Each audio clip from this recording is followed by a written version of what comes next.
Olá, bom dia. Queria compartilhar hoje uma reflexão sobre homens e mulheres à luz do Evangelho, né? Será que para Jesus havia diferença? Há diferença entre homens e mulheres? Claro que não. O próprio Paulo vai nos dizer que em Jesus não há mais homem, mulher, escravo, livre, né? Não há mais essa diferença.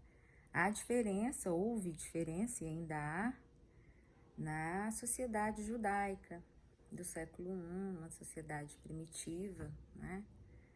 Que vinha com características helenísticas ali da sua cultura. Havia uma diferença na sociedade romana entre homens e mulheres. Na sociedade daquela época do século I, sim, né? Ser uma mulher que não fosse casada e protegida pelo marido, fatalmente tornava essa mulher suscetível a morrer, a ser prostituída e a se tornar escrava também, né? Mas para Jesus não. Para Jesus não há homem e nem mulher. Pelo contrário, Jesus, na sua caminhada, nos 4 evangelhos ali, você vai ver que os momentos de mais intimidade e compartilhamento de princípios grandiosos de amor eram com as mulheres. Quando ele pediu água para a mulher que estava no poço e ele estava conversando com ela sozinha, os discípulos chegaram e a primeira coisa que ele questionaram e pensaram entre si é: nossa, Jesus falando com uma mulher sozinhos? Né? E Jesus faz questão em toda a sua caminhada de contrapor a esses comportamentos do século I, né? Então Paulo faz referência a isso bastante. De repente você está se perguntando: mas os livros, as cartas de Paulo, né? Paulo vai fazer referência em mulher, sede submissas a vossos maridos, e o próprio Pedro também faz essa recomendação, né?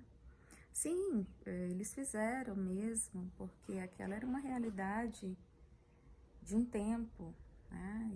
Mas em Jesus, eles mesmos vão dizer que o ideal é que não fosse assim. E se assim fosse, por exemplo, hoje nós continuaríamos tendo escravos.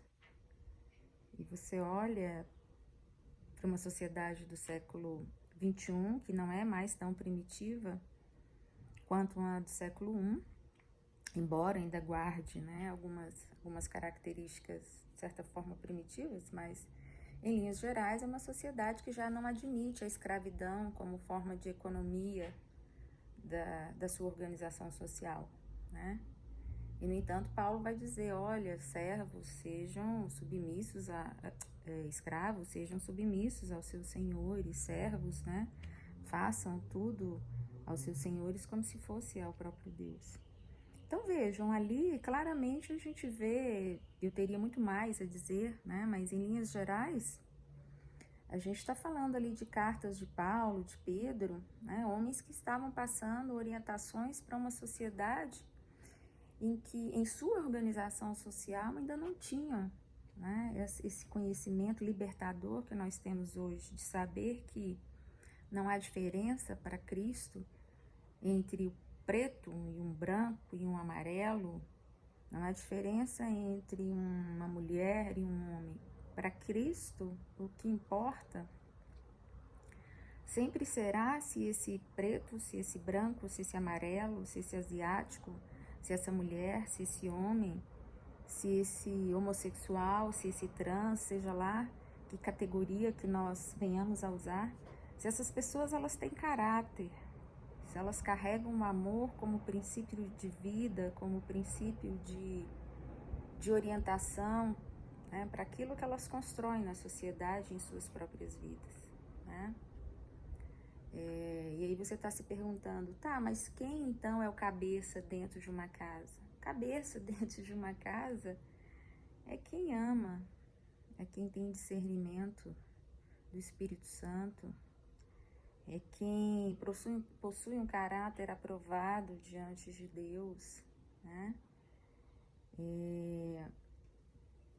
É quem se dispõe a ouvir a voz da sensatez, né? A voz da bondade, do amor próprio, do domínio próprio, que são frutos do Espírito. Jesus, ele não veio para salvar categorias humanas. Quando você lê, entende, estuda, se depara com os evangelhos de Jesus, você vê que Jesus veio para salvar foi o ser humano, foi eu, foi você. Jesus não trabalha com categorias, Jesus trabalha com pessoas que possuem coração e que a partir daí fazem um trato de amor com ele. Né?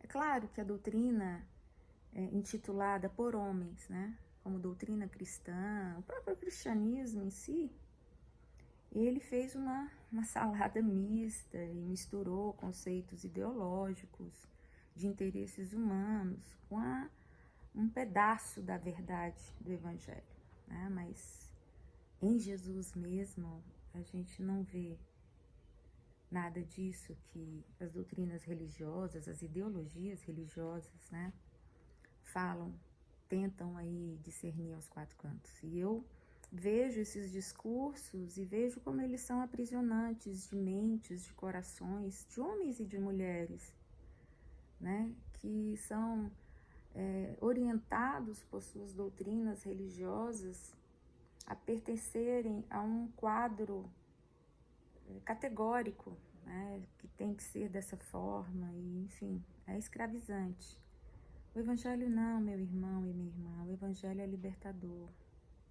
O Evangelho trata com o coração de cada um. E vai ser líder, vai ser padre, vai ser pastor, vai ser luz, quem de luz se alimentar. Vai ser cabeça de família, aquele que de amor se orientar. O Evangelho é simples, né? Porque o princípio dele sempre é amor, libertação, justiça, paz, equidade. É isso. Excelente domingo para você, Deus te abençoe e que ele seja sua luz a libertar de conhecimentos que não conduzem ao verdadeiro Evangelho que há em Cristo Jesus.